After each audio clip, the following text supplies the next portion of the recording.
Hello friends, welcome to brothers finance and good evening.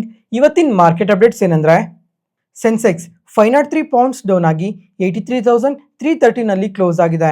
Nifty 133 points down ಆಗಿ 25,642 ಅಲ್ಲಿ close ಆಗಿದೆ. Bank Nifty 174 points down ಆಗಿ 60,063 ಅಲ್ಲಿ close ಆಗಿದೆ. ಫ್ರೆಂಡ್ಸ್, ಮಾರ್ಕೆಟ್ ಆದರೆ ಲಾಸ್ಟ್ 3 ಡೇಸಿಂದ ತುಂಬಾ ಪಾಸಿಟಿವ್ ಆಗಿ ರಿಯಾಕ್ಟ್ ಆಗಿತ್ತು. ಆದರೆ ಇವತ್ತು ಸ್ವಲ್ಪ ನೆಗೆಟಿವ್ ಅಲ್ಲಿ ಕ್ಲೋಸ್ ಆಗಿದೆ. ಇವತ್ತು Nifty, Sensex, bank Nifty, mid caps ಇವೆಲ್ಲ ಸ್ವಲ್ಪ ಮೈಲ್ಡ್ ನೆಗೆಟಿವ್ ಅಲ್ಲಿ ಕ್ಲೋಸ್ ಆಗಿದ್ರೆ, ಸ್ಮಾಲ್ ಕ್ಯಾಪ್ಸ್ ಮಾತ್ರ ಎಬೋವ್ 1% ಫಾಲ್ ಆಗಿದೆ. ಇವತ್ತಿನ ಮಾರ್ಕೆಟ್ಸ್ ಈ ತರ ನೆಗೆಟಿವ್ ಆಗಿ ರಿಯಾಕ್ಟ್ ಆಗೋದಕ್ಕೆ ರೀಸನ್ ಏನು ಅಂತ ಅಂದ್ರೆ, ಇವತ್ತು ಸೆನ್ಸೆಕ್ಸ್ ಎಕ್ಸ್ಪೈರಿ, ಅದರಿಂದ ಈ ತರ ನೆಗೆಟಿವ್ ಆಗಿ ರಿಯಾಕ್ಟ್ ಆಗಿರ್ಬೋದು. ಅದ್ರ ಜೊತೆಗೆ ಲಾಸ್ಟ್ 3 ಡೇಸಿಂದ ಮಾರ್ಕೆಟ್ಸ್ ತುಂಬಾನೇ ಪಾಸಿಟಿವ್ ಆಗಿ ರಿಯಾಕ್ಟ್ ಆಗಿರೋ ಕಾರಣದಿಂದ ಇವತ್ತು ಪ್ರಾಫಿಟ್ ಬುಕಿಂಗ್ ಕೂಡ ನಡೆದಿರ್ಬೋದು. ಅದರಿಂದನೇ ನಮ್ಮ ಮಾರ್ಕೆಟ್ಸ್ ಈ ತರ ನೆಗೆಟಿವ್ ಆಗಿ ರಿಯಾಕ್ಟ್ ಆಗಿದೆ. ಮತ್ತೆ ಇವತ್ತು ಮೆಟಲ್ ಕಂಪನೀಸ್ ಆದ್ರೆ ಇನ್ನೂ ಸ್ವಲ್ಪ ಜಾಸ್ತಿನೇ ಫಾಲ್ ಆಗಿದೆ. ಅದ್ರ ಜೊತೆಗೆ ಈ ಗೋಲ್ಡ್ ಅಂಡ್ ಸಿಲ್ವರ್ ಬಗ್ಗೆ ಕೂಡ ಸ್ವಲ್ಪ ಇಂಟ್ರೆಸ್ಟಿಂಗ್ ಡೇಟಾಸ್ ಎಲ್ಲ ಇದಾವೆ. ಈಗ ನಮ್ಮ ಗೌರ್ಮೆಂಟ್ ಆದ್ರೆ ಈ ಗೋಲ್ಡ್ ಅಂಡ್ ಸಿಲ್ವರ್ ಮೇಲೆ ಬೇಸ್ ಕಸ್ಟಮ್ ಡ್ಯೂಟಿ ಏನಿದೆ ಅದನ್ನ ಕಮ್ಮಿ ಮಾಡಿದ್ದಾರೆ. ಅದ್ರ ಜೊತೆಗೆ ಇವತ್ತು ಗೋಲ್ಡ್ ಆದ್ರೆ ನಮ್ಮ ಮಾರ್ಕೆಟ್ ಓಪನಿಂಗ್ ಟೈಮಲ್ಲಿ ನಿಯರ್ಲಿ 3% ವರ್ಗು ಫಾಲ್ ಆಗಿತ್ತು. ಅದೇ ಸಿಲ್ವರ್ ಆದ್ರೆ ನಿಯರ್ಲಿ 6% ವರ್ಗು ಫಾಲ್ ಆಗಿತ್ತು. ಫ್ರೆಂಡ್ಸ್, ಈಗ ಬರೀ 3% 6% ಮಾತ್ರನೇ ಫಾಲ್ ಆಗಿದೆ ಅಂತ ನೋಡಿದ್ರೆ ಸಾಕಾಗಲ್ಲ ಅಲ್ವಾ? ನಿನ್ನೆ ಡೇ ಹೈಸಿಂದ ನೋಡಿದ್ರೆ ಗೋಲ್ಡ್ ತುಂಬಾನೇ ಫಾಲ್ ಆಗಿದೆ. ಅದ್ರ ಜೊತೆಗೆ ಸಿಲ್ವರ್ ಆದ್ರೆ ಡೇ ಹೈಸಿಂದ 16% ಫಾಲ್ ಆಗಿದೆ. ಅದರಿಂದನೇ ಇವತ್ತು ಸಿಲ್ವರ್ ETFs ಎಲ್ಲ ನಿಯರ್ಲಿ 10 to 15% ವರ್ಗು ಫಾಲ್ ಆಗಿರೋದು. ಫ್ರೆಂಡ್ಸ್, ಈಗ ಈ ಗೋಲ್ಡ್ ಅಂಡ್ ಸಿಲ್ವರ್ ಬಗ್ಗೆ ಲಾಸ್ಟ್ ಫ್ಯೂ ಮಂತ್ಸ್ ಇಂದ ತುಂಬಾ ಸಲನೇ ಮಾತಾಡ್ಕೊಂತ ಬಂದ್ವಿ. ಗೋಲ್ಡ್ಗೆ ಕಂಪೇರ್ ಮಾಡ್ಕೊಂಡ್ರೆ ಸಿಲ್ವರ್ ತುಂಬಾನೇ ವೊಲಟೈಲ್ ಆಗಿ ರಿಯಾಕ್ಟ್ ಆಗುತ್ತೆ ಅಂತ. ಮತ್ತೆ ಇವಾಗ ಗೋಲ್ಡ್ ಆದ್ರೆ ಇವತ್ತು ಎಷ್ಟು ಫಾಲ್ ಆಗಿತ್ತೋ ಕಂಪ್ಲೀಟ್ ಆಗಿ ರಿಕವರ್ ಆಗಿದೆ. ಯಾಕಂದ್ರೆ US ಮತ್ತೆ ಇರಾನ್ ರಿಲೇಟೆಡ್ ಆಗಿ ಟೆನ್ಷನ್ಸ್ ಏನಿದಾವೆ ಅವೆಲ್ಲ ಇನ್ನೂ ಸ್ವಲ್ಪ ಜಾಸ್ತಿ ಆಗ್ತಾ ಬರ್ತಾ ಇದೆ. ಅದರಿಂದ ಗೋಲ್ಡ್ ಆದ್ರೆ ಎಷ್ಟು ಫಾಲ್ ಆಗಿತ್ತೋ ಅಷ್ಟೂ ರಿಕವರ್ ಆಗಿದೆ. ಅದೇ ಸಿಲ್ವರ್ ಆ ಥರ ರಿಕವರ್ ಆಗಿಲ್ಲ. ಸಿಲ್ವರ್ ಆದ್ರೆ ಇವತ್ತು ನಮ್ಮ ಮಾರ್ಕೆಟ್ ಕ್ಲೋಸಿಂಗ್ ಟೈಮ್ಗೆ ನಿಯರ್ಲಿ 7% ವರ್ಗು ಫಾಲ್ ಆಗಿದೆ. ಸಿಲ್ವರ್ ರಿಲೇಟೆಡ್ ಆಗಿ MTF ಲಿವರೇಜ್ ಡೇಟಾ ಕೂಡ ಅಪ್ಡೇಟ್ ಆಗಿದೆ. ಈಗ ತುಂಬಾ ಜನ ಇನ್ವೆಸ್ಟರ್ಸ್ ಎಲ್ಲ ಈ ಸಿಲ್ವರ್ ಪ್ರತಿದಿನ ಬೆಳಿತಾನೆ ಇದೆ ಅಂತ ಡೈರೆಕ್ಟ್ ಆಗಿ ಡೆಲಿವರಿ ತಗೊಂತಾ ಇಲ್ಲ. ಈ ಸಿಲ್ವರ್ ETFs ಅಲ್ಲಿ MTF ನ ತಗೊಂತಾ ಇದ್ದಾರೆ. ಫ್ರೆಂಡ್ಸ್, ಇದಂತೂ ತುಂಬಾನೇ ರಿಸ್ಕಿ ಆಗುತ್ತೆ. ಯಾಕಂದ್ರೆ ಅಡಿಷನಲ್ ಆಗಿ ಲಿವರೇಜ್ ಸಿಗುತ್ತೆ. ಈಗ ಸಿಲ್ವರ್ ಆದ್ರೆ ಇವತ್ತು ಪಾಸಿಟಿವ್ ಆಗಿ ಗ್ರೋ ಆಗುತ್ತೆ, ನಾಳೆನೂ ಪಾಸಿಟಿವ್, ನಾಳೆದು ಪಾಸಿಟಿವ್, ಅದರಿಂದ ಪ್ರಾಫಿಟ್ಸ್ ತುಂಬಾನೇ ಜಾಸ್ತಿ ಆಗುತ್ತೆ ಅಂತ ಈ ತರ MTF ಅಲ್ಲಿ ಲಿವರೇಜ್ ತಗೊಂತಾ ಇದ್ದಾರೆ. ಆದ್ರೆ ಯಾವುದೇ ಕಾರಣಕ್ಕೂ ಆ ಥರ ಮಾಡಕ್ ಹೋಗ್ಬೇಡಿ. ಇವತ್ತು ಡೇ ಓಪನಿಂಗ್ ಇಂದ ನೋಡಿದ್ರೇನೆ ಪ್ರತಿಯೊಂದು ETF ಕೂಡ 10% ಫಾಲ್ ಆಗಿದೆ. ಇನ್ನ ಸೆಲ್ಲಿಂಗ್ ಪ್ರೆಷರ್ ಏನಾದರೂ ಇನ್ಕ್ರೀಸ್ ಆಗಿದ್ರೆ 15% 20% ವರ್ಗು ನೆಗೆಟಿವ್ ಆಗಿ ರಿಯಾಕ್ಟ್ ಆಗ್ತಾ ಇತ್ತು. ಈಗ ಒಂದು ಡೇಟಾ ಅಪ್ಡೇಟ್ ಆಗಿರೋ ಪ್ರಕಾರ ನೋಡಿದ್ರೆ, ಈಗ ನಿಪಾನ್ ಅವರ ಸಿಲ್ವರ್ ETF ಇದೆ ಅಲ್ವಾ, ಇದ್ರಲ್ಲಾದ್ರೆ ಲೆವರೇಜ್ ಏನೇ 1,700 ಕೋಟಿ ಲಿವರೇಜ್ ಇದೆ. ಅದರಲ್ಲಿ ಒಂದೇ ದಿನನೇ 500 ಕೋಟಿ ಪ್ರಾಫಿಟ್ ಬುಕಿಂಗ್ ನಡೆದಿದೆ. ಕಮಿಂಗ್ ಟೈಮಲ್ಲಿ ಕೂಡ ಈ ಸಿಲ್ವರ್ ಅಲ್ಲಿ ಏನಾದರೂ ಇದೇ ತರ ಸೆಲ್ಲಿಂಗ್ ಪ್ರೆಷರ್ ಏನಾದರೂ ಇನ್ಕ್ರೀಸ್ ಆಗ್ತಾ ಹೋದ್ರೆ ಕಮಿಂಗ್ ಟೈಮಲ್ಲೂ ಕೂಡ ಪ್ರಾಫಿಟ್ ಬುಕಿಂಗ್ ಆಗೋ ಚಾನ್ಸಸ್ ತುಂಬಾನೇ ಜಾಸ್ತಿ ಇರುತ್ತೆ. ಅದಕ್ಕೋಸ್ಕರ ಈ ಸಿಲ್ವರ್ ರಿಲೇಟೆಡ್ ಆಗಿ ಸ್ವಲ್ಪ ಹುಷಾರಾಗಿರಿ. ಮತ್ತೆ ಫ್ರೆಂಡ್ಸ್, ಇವಾಗ ಈ ಮೆಟಲ್ಸ್ ಪರವಾಗಿ ಸೆಂಟಿಮೆಂಟ್ ಏನೋ ತುಂಬಾನೇ ಪಾಸಿಟಿವ್ ಆಗಿದೆ. ಅದಕ್ಕೆ ನಾನು ಇಲ್ಲ ಅಂತಾನೂ ಅನ್ನಲ್ಲ. ಜೊತೆಗೆ ಕಮಿಂಗ್ ಟೈಮಲ್ಲಿ ಗೋಲ್ಡ್ ಮತ್ತೆ ಸಿಲ್ವರ್ ಪಾಸಿಟಿವ್ ಆಗಿ ಗ್ರೋ ಆಗೋ ಚಾನ್ಸಸ್ ಕೂಡ ಇರುತ್ತೆ. ಈಗ ಅವಾಗಲೇ ಫಾಲ್ ಆಗುತ್ತೆ, ಈಗಲೇ ಫಾಲ್ ಆಗುತ್ತೆ. ಸಿಲ್ವರ್ ಇಷ್ಟು ಬೆಳೆದ್ಮೇಲೆ ಇನ್ನು ಮುಂದಕ್ಕೆ ಬೆಳೆಯಲ್ಲ, ಕಂಪ್ಲೀಟ್ ಆಗಿ ಫಾಲ್ ಆಗೋಗುತ್ತೆ ಅಂತ ಕೂಡ ಯಾರೂ ಹೇಳಕ್ಕಾಗಲ್ಲ. ಆದರೆ ಪಾಸಿಟಿವ್ ಸೆಂಟಿಮೆಂಟ್ ಇರೋ ಕಾರಣದಿಂದ ಪ್ರತಿಯೊಬ್ಬರು ನಿಮ್ಮ ಪೋರ್ಟ್ಫೋಲಿಯೋದಲ್ಲಿ 5% ಅಥವಾ 10% ವರ್ಗು ಅಲೋಕೇಶನ್ ಕೊಡಿ. ಅದಕ್ಕಿಂತ ಜಾಸ್ತಿ ಅಲೋಕೇಶನ್ ಕೊಟ್ರೆ ನಿಮ್ಮ ಪೋರ್ಟ್ಫೋಲಿಯೋ ರಿಸ್ಕಲ್ಲಿ ಇರುತ್ತೆ ಅಂತ ಒಂದು ನೆನ್ಪಿಟ್ಕೊಂಡಿರಿ. ಈ ಗೋಲ್ಡ್ ಅಂಡ್ ಸಿಲ್ವರ್ ಅಲ್ಲಿ ಯಾವ ತರ ಇನ್ವೆಸ್ಟ್ ಮಾಡೋದು ಅಂತ ಸಿಂಪಲ್ ಆಗಿ ಹೇಳ್ತೀನಿ ನೋಡಿ. ಈಗ ಪ್ರತಿ ಮಂತ್ನು ನಾವು ಯಾವ ತರ SIP ಮಾಡ್ತೀವಿ ಮ್ಯೂಚುವಲ್ ಫಂಡ್ಸ್ ಅಲ್ಲಿ, ಅದೇ ತರ ಗೋಲ್ಡ್ ಮತ್ತೆ ಸಿಲ್ವರ್ ಅಲ್ಲೂ ಕೂಡ ಪ್ರತಿ ಮಂತಲ್ಲೂ SIP ತರ ಇನ್ವೆಸ್ಟ್ ಮಾಡ್ತಾ ಹೋಗಿ. ಅದು ಲಾಂಗ್ ಟರ್ಮ್ ಅಲ್ಲಿ ಸ್ವಲ್ಪ ವೆಲ್ತ್ ಜನರೇಟ್ ಮಾಡೋ ಚಾನ್ಸಸ್ ಕೂಡ ಇರುತ್ತೆ. ಯಾಕಂದ್ರೆ ಈಗ ಲಾಸ್ಟ್ 1 year ಇಂದ ಗೋಲ್ಡ್ ಮತ್ತೆ ಸಿಲ್ವರ್ ಯಾವ ತರ ಗ್ರೋ ಆಗ್ತಾ ಇದೆ ಅಂತ ಎಲ್ಲಾರ್ಗು ಗೊತ್ತೇ ಇದೆ.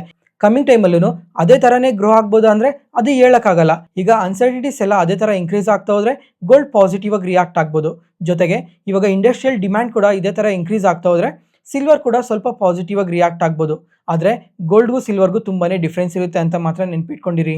ಮತ್ತೆ ಗೋಲ್ಡ್ ETF ಅಲ್ಲಿ ಸಿಲ್ವರ್ ETFs ಅಲ್ಲಿ ಇನ್ವೆಸ್ಟ್ ಮಾಡೋದಕ್ಕೂ ಮುಂಚೆ ಅದು ಯಾವ ವ್ಯಾಲ್ಯೂಯೇಷನ್ಸ್ ಅಲ್ಲಿ ಟ್ರೇಡ್ ಆಗ್ತಾ ಇದೆ ಅಂತ ಒಂದ್ಸಲ ಚೆಕ್ ಮಾಡಿ. ಅದಾದ್ಮೇಲೆ ETFs ಯಾವ ತರ ಎಕ್ಸ್ಪೆನ್ಸ್ ರೇಷೋನ ಚಾರ್ಜ್ ಮಾಡ್ತಾ ಇದ್ದಾರೆ ಮತ್ತೆ ಟ್ರ್ಯಾಕಿಂಗ್ ಎರರ್ ಎಷ್ಟಿದೆ ಅಂತ ಪ್ರಾಪರ್ ಆಗಿ ಚೆಕ್ ಮಾಡ್ಕೊಂಡು ನಿಮ್ಮ ಇನ್ವೆಸ್ಟ್ಮೆಂಟ್ ಡಿಸಿಷನ್ ತಗೊಳ್ಳಿ. ಈಗ ಇವತ್ತು ಡೇ ಲೋಸ್ ಇಂದ ಗೋಲ್ಡ್ ಆದ್ರೆ ಪಾಸಿಟಿವ್ ಆಗಿ ರಿಯಾಕ್ಟ್ ಆಗಿದೆ. ಯಾಕಂದ್ರೆ US ಮತ್ತೆ ಇರಾನ್ ರಿಲೇಟೆಡ್ ಆಗಿ ಟೆನ್ಷನ್ಸ್ ಮತ್ತೆ ಜಾಸ್ತಿ ಆಗಿದೆ ಅಂದಲ್ವಾ. ಅದ್ರ ಜೊತೆಗೆ ಈ ಗೋಲ್ಡ್ ಪರವಾಗಿ ತುಂಬಾನೇ ರೇಟಿಂಗ್ಸ್ ನ ಕೂಡ ಅಪ್ಗ್ರೇಡ್ ಮಾಡ್ತಾ ಇದ್ದಾರೆ. ಸಿಟಿ ಅವರಾದ್ರೆ $6,200 per ounce ಗೆ ರೀಚ್ ಆಗುತ್ತೆ ಅಂತ ಪಾಸಿಟಿವ್ ಕಮೆಂಟ್ಸ್ ನ ಮಾಡ್ತಾ ಇದ್ದಾರೆ. ಅದ್ರ ಜೊತೆಗೆ JP Morgan ಅವರು ಅಷ್ಟೇ ಈ 2026 ಎಂಡ್ ಆಗೋಷ್ಟೊತ್ತಿಗೆ $6,300 per ounce ವರ್ಗು ರೀಚ್ ಆಗೋ ಚಾನ್ಸಸ್ ಜಾಸ್ತಿ ಇದೆ ಅಂತ ಪಾಸಿಟಿವ್ ಕಮೆಂಟ್ಸ್ ನ ಮಾಡ್ತಾ ಇದ್ದಾರೆ. ಫ್ರೆಂಡ್ಸ್, ಈಗ ಗೋಲ್ಡ್ ನೋಡ್ಕೊಂಡ್ರೆ ಇವಾಗ last 5 years ಅಲ್ಲಾಗ್ಲಿ, 10 years, 20 years, 50 years, 100 years ಎಷ್ಟು ಇಯರ್ಸ್ಗೆ ಕಂಪೇರ್ ಮಾಡ್ಕೊಂಡ್ರು ಗೋಲ್ಡ್ ಅಂತೂ ಪಾಸಿಟಿವ್ ಆಗಿ ರಿಯಾಕ್ಟ್ ಆಗ್ತಾನೆ ಇದೆ. ಅದಕ್ಕೋಸ್ಕರ SIP ಮುಖಾಂತರ ಇನ್ವೆಸ್ಟ್ ಮಾಡಿದ್ರೆ ಅದು ತುಂಬಾನೇ ಪಾಸಿಟಿವ್ ಆಗೋ ಚಾನ್ಸಸ್ ಜಾಸ್ತಿ ಇರುತ್ತೆ. ನೋಡೋಣ ಈ 2026 ಎಂಡ್ ಆಗೋಷ್ಟೊತ್ತಿಗೆ ಗೋಲ್ಡ್ ಸಿಲ್ವರ್ ಇನ್ನ ಎಷ್ಟು ಪಾಸಿಟಿವ್ ಆಗಿ ಗ್ರೋ ಆಗುತ್ತೆ ಅಂತ. ಫ್ರೆಂಡ್ಸ್, ಈಗ ಇನ್ನೊಂದು ಇಂಪಾರ್ಟೆಂಟ್ ಅಪ್ಡೇಟ್ ಏನು ಅಂತ ಅಂದ್ರೆ ನಾಳೆ RBI MPC ಔಟ್ಕಮ್ ಇರುತ್ತೆ. ಈಗ ಪ್ರತಿಯೊಬ್ರು ಏನು ಎಕ್ಸ್ಪೆಕ್ಟ್ ಮಾಡ್ತಾ ಇದ್ದಾರೆ ಅಂದ್ರೆ ಈ MPC ಮೀಟಿಂಗ್ ಅಲ್ಲಿ ಯಾವುದೇ ತರ ರೇಟ್ ಕಟ್ ಇರಲ್ಲ ಅಂತ ಎಕ್ಸ್ಪೆಕ್ಟ್ ಮಾಡ್ತಾ ಇದ್ದಾರೆ. ಅದ್ರ ಜೊತೆಗೆ ಈ ಲಿಕ್ವಿಡಿಟಿ ಕನ್ಸರ್ನ್ಸ್ ಬಗ್ಗೆ ಮತ್ತೆ ರೂಪಿ ಬಗ್ಗೆ ಯಾವ ತರ ಸ್ಟೇಟ್ಮೆಂಟ್ಸ್ ಮಾಡ್ತಾರೆ ಅಂತ ನೋಡ್ಬೇಕಾಗಿರುತ್ತೆ.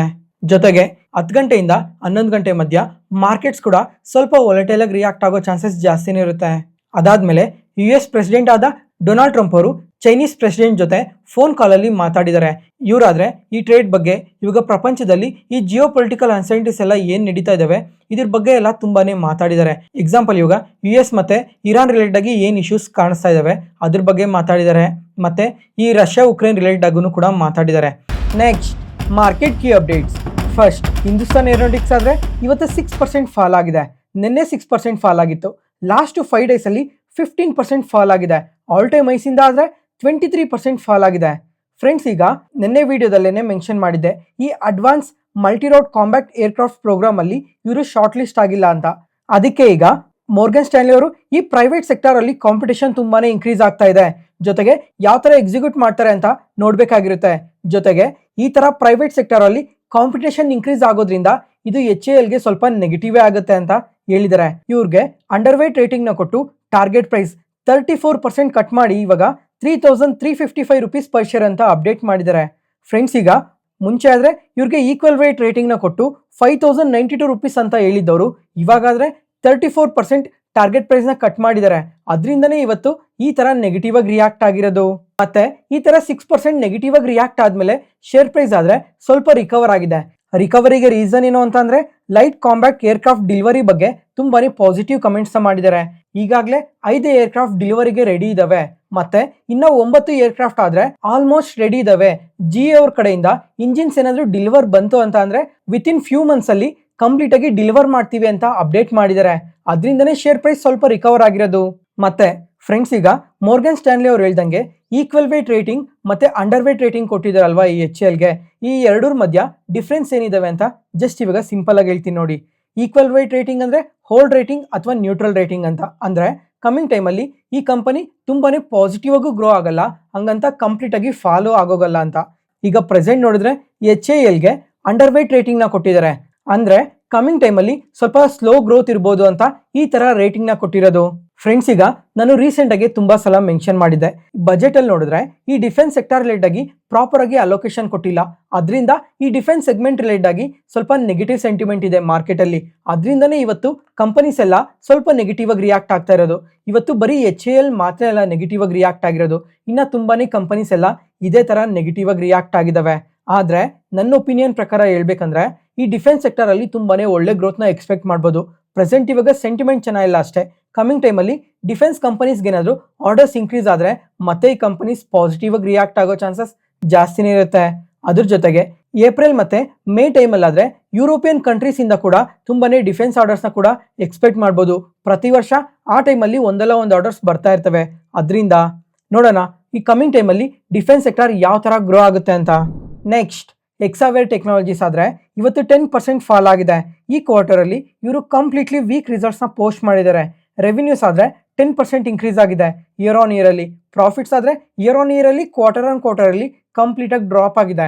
ಅದ್ರ ಜೊತೆಗೆ ಮಾರ್ಜಿನ್ಸ್ ಕೂಡ ಡ್ರಾಪ್ ಆಗಿದೆ. ಮತ್ತೆ ಎಸ್ಟಿಮೇಟೆಡ್ ಗಿನ್ನ ಇವರು ವೀಕ್ ರಿಸಲ್ಟ್ಸ್ ನ ಪೋಸ್ಟ್ ಮಾಡಿದ್ದಾರೆ. ಅದ್ರ ಜೊತೆಗೆ ಫ್ಯೂಚರ್ ಗೈಡೆನ್ಸ್ ನ ಕೂಡ ಅಷ್ಟೇನ್ ಪಾಸಿಟಿವ್ ಏನ್ ಕೊಟ್ಟಿಲ್ಲ, ಮೈಲ್ಡ್ ಪಾಸಿಟಿವ್ ಆಗಿ ಕೊಟ್ಟಿದ್ದಾರೆ. ಅದರಿಂದನೇ ಈ ತರ ನೆಗೆಟಿವ್ ಆಗಿ ರಿಯಾಕ್ಟ್ ಆಗಿರೋದು. ನೆಕ್ಸ್ಟ್, ಅದಾದ್ಮೇಲೆ ಮಾರಿಕೋ ಈ ಕಂಪನಿ ಬಗ್ಗೆ ಒಂದು ಇಂಟ್ರೆಸ್ಟಿಂಗ್ ಅಪ್ಡೇಟ್ ಬಂದಿದೆ. ಇವರಾದ್ರೆ FMCG ಸೆಗ್ಮೆಂಟ್ ಅಲ್ಲಿ ವರ್ಕ್ ಮಾಡ್ತಾರೆ. ಇವರು hair care, skin care, edible oil, healthy food, male grooming, fabric care ಈ ತರ ಹಲವಾರು ಸೆಗ್ಮೆಂಟ್ ಅಲ್ಲಿ ತುಂಬಾನೇ ಪ್ರಾಡಕ್ಟ್ಸ್ ನ ಸೆಲ್ ಮಾಡ್ತಾರೆ. ಇಂಥ ಕಂಪನಿ ಕಾಸ್ಮಿಕ್ ವೆಲ್ನೆಸ್ ಅನ್ನೋ D2C ಬ್ರ್ಯಾಂಡ್ ಅಲ್ಲಿ 60% ಸ್ಟೇಕ್ ನ ಬೈ ಮಾಡಿದ್ದಾರೆ 226 ಕ್ರೋರ್ಸ್ಗೆ. ಅದರಿಂದನೇ ಇವತ್ತು ಪಾಸಿಟಿವ್ ಆಗಿ ರಿಯಾಕ್ಟ್ ಆಗಿರೋದು. ಮತ್ತೆ ಫ್ರೆಂಡ್ಸ್, ಈಗ ಈ ಕಾಸ್ಮಿಕ್ ವೆಲ್ನೆಸ್ ಅನ್ನೋ ಕಂಪನಿ ಏನಿದೆ ಇದು ಬೆಂಗಳೂರಿಗೆ ಸಂಬಂಧಪಟ್ಟಿರೋ ಕಂಪನಿ. ಇವರಾದ್ರೆ protein powder, protein bar, protein pancake ಈ ತರ ತುಂಬಾನೇ ನ್ಯೂಟ್ರಿಷನಲ್ ಫುಡ್ ನ ಇವರು ಸೆಲ್ ಮಾಡ್ತಾರೆ. ನೋಡೋಣ ಕಮಿಂಗ್ ಟೈಮ್ ಅಲ್ಲಿ ಈ ಕಂಪನಿ ಇದರಿಂದ ಎಷ್ಟು ಬೆನಿಫಿಟ್ ಆಗುತ್ತೆ ಅಂತ. ನೆಕ್ಸ್ಟ್ ಅದಾದ್ಮೇಲೆ ಫ್ರೆಂಡ್ಸ್, ನಿನ್ನೆ ದೇವಯಾನಿ ಇಂಟರ್ನ್ಯಾಷನಲ್ ಆದ್ರೆ ಕ್ವಾರ್ಟರ್ಲಿ ರಿಸಲ್ಟ್ಸ್ ನ ಪೋಸ್ಟ್ ಮಾಡಿದ್ರು. ಇವರಾದ್ರೆ ಸ್ವಲ್ಪ ಬೆಟರ್ ನಂಬರ್ಸ್ ನ ಪೋಸ್ಟ್ ಮಾಡಿದ್ದಾರೆ. ರೆವಿನ್ಯೂಸ್ ಏನೋ ಇನ್ಕ್ರೀಸ್ ಆಗಿದೆ, ಲಾಸಸ್ ನ ಕೂಡ ಕಮ್ಮಿ ಮಾಡ್ಕೊಂಡಿದ್ದಾರೆ ಪ್ರೀವಿಯಸ್ ಕ್ವಾರ್ಟರ್ಗೆ ಕಂಪೇರ್ ಮಾಡ್ಕೊಂಡ್ರೆ. ಅದರಿಂದ ನಿಯರ್ಲಿ 5 to 10% ಪಾಸಿಟಿವ್ ಆಗಿ ರಿಯಾಕ್ಟ್ ಆಗಿತ್ತು. ಮತ್ತೆ ಇವತ್ತಾದ್ರೆ ಜೆಫ್ರೀಸ್ ಅವರು ಈ ಕಂಪನಿಗೆ ಬೈ ರೇಟಿಂಗ್ ಕೊಟ್ಟು target price nearly 150 rupees per share ಅಂತ ಅಪ್ಡೇಟ್ ಮಾಡಿದ್ದಾರೆ. ಅದರಿಂದ ಈ ಕಂಪನಿ ಆದ್ರೆ ಅಬೌಟ್ 10% ಪಾಸಿಟಿವ್ ಆಗಿ ರಿಯಾಕ್ಟ್ ಆಗಿತ್ತು.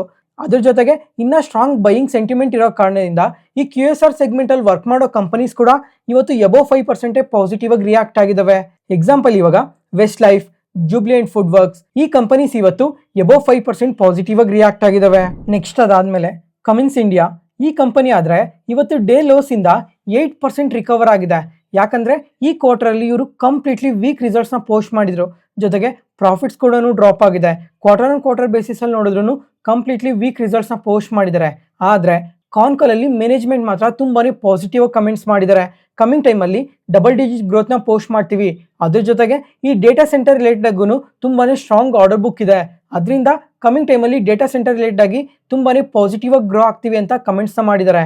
ಅದರಿಂದನೇ ಶೇರ್ ಪ್ರೈಸ್ ಈ ತರ ರಿಕವರ್ ಆಗಿರೋದು. ನೆಕ್ಸ್ಟ್ ಅದಾದ್ಮೇಲೆ EMS ಕಂಪನೀಸ್ ಬಗ್ಗೆ ತಿಳ್ಕೊಳ್ಳೋಣ. ಫ್ರೆಂಡ್ಸ್, ಲಾಸ್ಟ್ 2 days ಅಲ್ಲಿ ಈ ಕೆನ್ಸ್ ಟೆಕ್ನಾಲಜೀಸ್ ಮತ್ತೆ ಡಿಕ್ಸಾನ್ ಟೆಕ್ನಾಲಜೀಸ್ ಆದ್ರೆ ತುಂಬಾನೇ ಪಾಸಿಟಿವ್ ಆಗಿ ರಿಯಾಕ್ಟ್ ಆಗಿತ್ತು ಈ ಟ್ರೇಡ್ ಡೀಲ್ ಕಂಪ್ಲೀಟ್ ಆಗಿರೋ ಕಾರಣದಿಂದ. ಯಾಕಂದ್ರೆ ನಾವು ಇಂಡಿಯಾದಿಂದ ತುಂಬಾನೇ ಎಲೆಕ್ಟ್ರಾನಿಕ್ ಪ್ರಾಡಕ್ಟ್ಸ್ ನ ಕೂಡ US ಗೆ ಎಕ್ಸ್ಪೋರ್ಟ್ ಮಾಡ್ತೀವಿ. ಅದರಿಂದ EMS ಸೆಗ್ಮೆಂಟ್ ಅಲ್ಲಿ ವರ್ಕ್ ಮಾಡೋ ಕಂಪನೀಸ್ಗೂ ಕೂಡ ಇದು ತುಂಬಾನೇ ಅಡ್ವಾಂಟೇಜ್ ಆಗುತ್ತೆ. ಅದರಿಂದ ಪಾಸಿಟಿವ್ ಆಗಿ ರಿಯಾಕ್ಟ್ ಆಗಿತ್ತು. ಆದ್ರೆ ಇವತ್ತು ಬೆಳಿಗ್ಗೆ ನೋಡಿದ್ರೆ ಈ ಎರಡು ಕಂಪನೀಸ್ 5% ವರೆಗೂ ನೆಗೆಟಿವ್ ಆಗಿ ರಿಯಾಕ್ಟ್ ಆಗಿದ್ವು. ಇದಕ್ಕೆ ಮೇನ್ ರೀಸನ್ ಏನು ಅಂತಂದ್ರೆ ಈ ಕ್ವಾಲ್ಕಮ್ ಅವರು ರಿಸಲ್ಟ್ಸ್ ನ ಪೋಸ್ಟ್ ಮಾಡಿದ್ದಾರೆ. ಇವರಾದ್ರೆ ವೀಕ್ ರಿಸಲ್ಟ್ಸ್ ನ ಪೋಸ್ಟ್ ಮಾಡಿ ಗೈಡೆನ್ಸ್ ನ ಕೂಡ ಕಟ್ ಮಾಡಿದ್ದಾರೆ. ಈ ತರ ಗೈಡೆನ್ಸ್ ನ ಕಟ್ ಮಾಡೋದ್ರಿಂದ ಈ ಕಂಪನೀಸ್ಗೂ ಕೂಡ ಅದು ನೆಗೆಟಿವ್ ಆಗುತ್ತೆ. ಯಾಕಂದ್ರೆ ಇವರು ಚಿಪ್ಸ್ ನ ಸಪ್ಲೈ ಮಾಡ್ತಾರೆ. ಈ ಚಿಪ್ಸ್ ನ ಸಪ್ಲೈ ಮಾಡೋದ್ರಿಂದ ಸ್ಮಾರ್ಟ್ ಫೋನ್ಸ್ ಅಲ್ಲಿ, ಎಲೆಕ್ಟ್ರಾನಿಕ್ ಡಿವೈಸಸ್ ಅಲ್ಲಿ ಈ ಚಿಪ್ಸ್ ನ ತುಂಬಾನೇ ಯೂಸ್ ಮಾಡ್ತಾರೆ. ಈಗ ಈ ಕ್ವಾಲ್ಕಮ್ ಅವ್ರಿಗೆ ಫ್ಯೂಚರ್ ಗೈಡೆನ್ಸ್ ನ ಕಟ್ ಮಾಡಿದ್ದಾರೆ ಅಂತ ಅಂದ್ರೆ ಅದು ಡೈರೆಕ್ಟ್ ಆಗಿ ಈ ಎಲೆಕ್ಟ್ರಾನಿಕ್ ಮ್ಯಾನುಫ್ಯಾಕ್ಚರಿಂಗ್ ಕಂಪನೀಸ್ ಮೇಲೆ ತುಂಬಾನೇ ಎಫೆಕ್ಟ್ ಬೀಳುತ್ತೆ. ಅದರಿಂದನೇ ಈ ಎರಡು ಕಂಪನೀಸ್ ಈ ತರ ನೆಗೆಟಿವ್ ಆಗಿ ರಿಯಾಕ್ಟ್ ಆಗಿರೋದು. ಫ್ರೆಂಡ್ಸ್, ಈಗ ಮುಂಚೆನೆ ಈ ಎಲೆಕ್ಟ್ರಾನಿಕ್ ಸೆಗ್ಮೆಂಟ್ ಅಲ್ಲಿ ಸ್ವಲ್ಪ ವೀಕ್ನೆಸ್ ಇದೆ. ಅದರಿಂದನೇ ಈ ಡಿಕ್ಸಾನ್ ಟೆಕ್ನಾಲಜೀಸ್ ಆಗಲಿ, ಕೆನ್ಸ್ ಟೆಕ್ನಾಲಜೀಸ್ ಆಗಲಿ ಆಲ್ ಟೈಮ್ ಐಸ್ ಇಂದ ನಿಯರ್ಲಿ 30 to 40% ವರೆಗೂ ಫಾಲ್ ಆಗಿದಾವೆ. ಈ ಡಿಕ್ಸಾನ್ ಟೆಕ್ನಾಲಜೀಸ್ ಅವ್ರಿಗೆ ನೋಡ್ಕೊಂಡ್ರೆ ಈ ಸ್ಮಾರ್ಟ್ ಫೋನ್ ರಿಲೇಟೆಡ್ ಆಗಿ ಸ್ವಲ್ಪ ಇಶ್ಯೂಸ್ನೆಲ್ಲ ಫೇಸ್ ಮಾಡ್ತಾನೆ ಇದ್ದಾರೆ. ಅದಾದ್ಮೇಲೆ ಕೆನ್ಸ್ ಟೆಕ್ನಾಲಜೀಸ್ ಆದ್ರೆ ರೆಗ್ಯುಲೇಟರಿ ಅನ್ಸರ್ಟಿನಿಟೀಸ್ ನ ಫೇಸ್ ಮಾಡ್ತಾ ಇದ್ದಾರೆ.